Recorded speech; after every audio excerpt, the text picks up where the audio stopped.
नमस्कार, good morning all everyone. I am Bangalore electricity famous travel Odisha from. तो भाई काली मते मो सांग कि गोटे मेसेज देछि बे तो दुकान लो बाकी मिलुछि बे गोटे कथा को सुनु।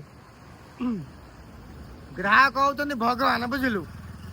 माने ग्राहक होउछन भगवान, हमर से योग्यता नाही कि भगवान को बाके देला भलिया, बुझि परले। तनु कर एठी सब नगद व्यापार, बुझि परले नाही। सब पर काली मत गोटे सांग पिला कहला कहला आउ कौन खबर कौन नहीं, वर्षा हूँ कौन कर बंद कर दुकान घर पड़ा पड़ेनि कौन है असुविधा किसी ना, असुविधा किसी ना।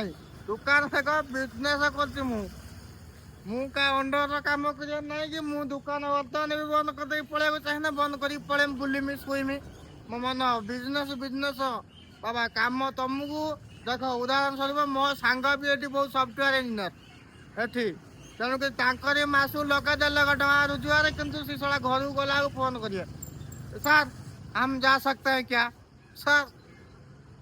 मतलब तुम जहाँ कर अंडर तुम रही गोटे छोटिया उदाहरण दूसरी। मुझे गोटे देखुनी रिल्स गोटे कनेस्टेबल जा से हेड ऑफिसर डिपार्टमेंट को नहीं रिजाइन देला फास्ट से सार कहले कौन पे तुम रिजाइन दौच से सी कहला सार मो मन है मुझे चाकरी करनी छाड़देमी आउ कि मेन मूल कथा कौन कहीदेगला लास्ट को जान से कनेस्टेबल कहीदेगला कि देख सार मैंने 2 घंटा हो गला तुम मत सावधान रखी बुझौच ये मुझे चाकरी छाड़देमी, बुझिपाल। मैंने बेपार बेपार बिजनेस अलग भाई कम करिया अलग। तेणुक देख ये जो एम्पेयर देख रहे देखुच ना, ये मद मत ठिया कर निजे मत कहीं टंका देना, बुझल। आउ माने कहते ना बहुत पिला फोन कर बिजनेस केमिया बिजनेस जहाँ भी हो, किंतु मुका अंडर ना। जय जगन्नाथ।